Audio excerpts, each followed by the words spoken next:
would you describe your father as a parent growing up?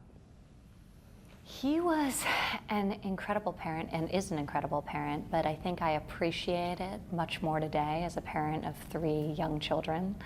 I think when I was a teenager, I thought parenting just is something that happens, and now I realize how much work goes into raising kids with a sense of purpose and work ethic, and raising them to be close to one another. And obviously to stay close to their parents. So I'm very grateful for him and my mother, and all that they did for us as children, and all that they continue to do for us today. But he was the same type of parent as we see generally. He was funny, sometimes wickedly so. Great sense of humor. He was demanding of us. He had very high expectations for us. Because he knew what we had the potential to accomplish, and he saw the potential in us before we saw it in ourselves, and I think really encouraged us to pursue our passions. He wanted us to find meaning and purpose in our lives, but was very careful not to push us into real estate. And I think that's partially because his excitement, his passion for real estate and everything that he brought home. And so I think we inherited a little bit of that excitement, and perhaps it's in the blood, but he always said to us, you have to do what you love, and you'll never succeed. You'll never be able to compete at the highest level if you don't deeply love what it is that you do, if you don't want to get out of bed every morning and do what it is that you're doing. And he firmly believes that. It's probably the most consistent piece of advice he gave me my whole life.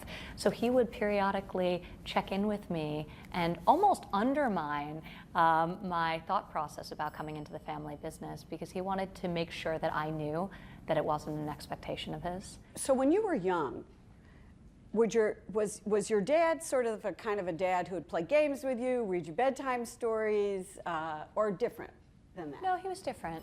He was not really the type of, he wasn't long on diaper changing and things like that, but I think maybe he was a little bit more traditional in that regard, but he was very accessible and very available. And I think one of the things that I think about so often is that I never questioned that my siblings and I were his top priority. He never allowed us to. He never allowed us to question that fact, because he always made us his top priority. So it doesn't mean he was home every night for dinner. He wasn't. He was working very hard. He was building an enormous business, and he was in the early days of doing that when I was young, and had a lot to prove to himself and to others. And he had big ambitions for himself. So he wasn't always physically present, but he was always available. So actually, as a little girl, a friend of mine reminded me about this recently, that she used to hang out with me in a janitor's closet where there was a payphone at school, and on recess I'd go there and I'd call collect to his office. I was probably 10 years old, and I'd call collect to the Trump Organization, which is hilarious. That you'd say, "Hi, this is Ivanka." Collect from the Chapin School, and he would pick up the phone every single time, and he'd put me on speakerphone.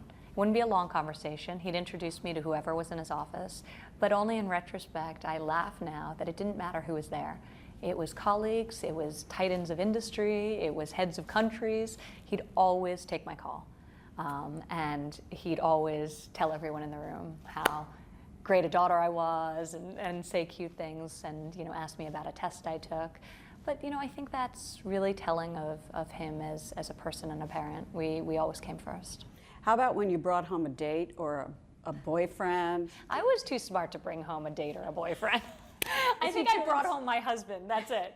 So he was not my husband when I brought him home, but I was not going to subject boyfriends to the scrutiny of my father or mother, for that matter.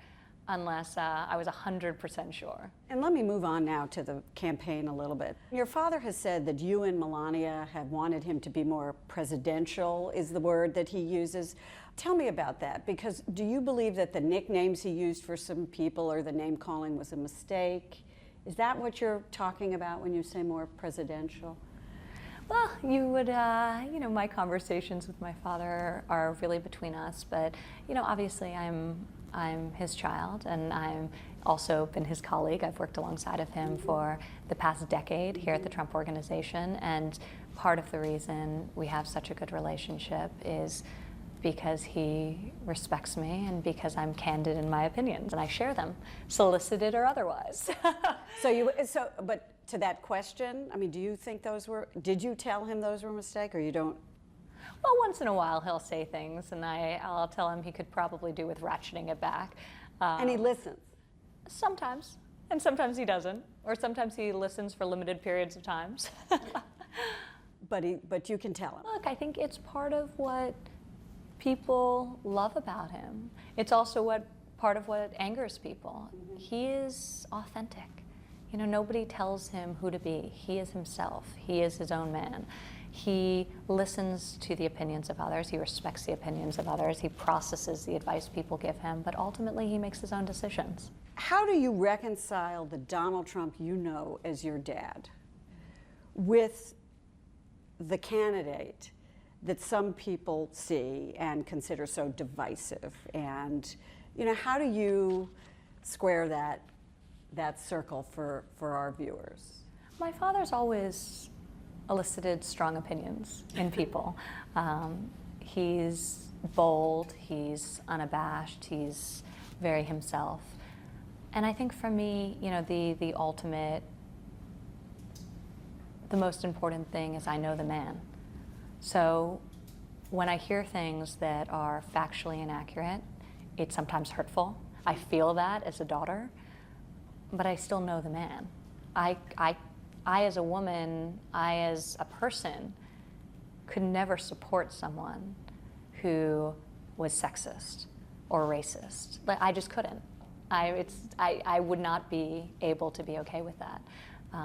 But I know who he is as a human being, and I know those things are not true. And not many people say those things, but when they do, it's easier for me to dismiss it because of that fact.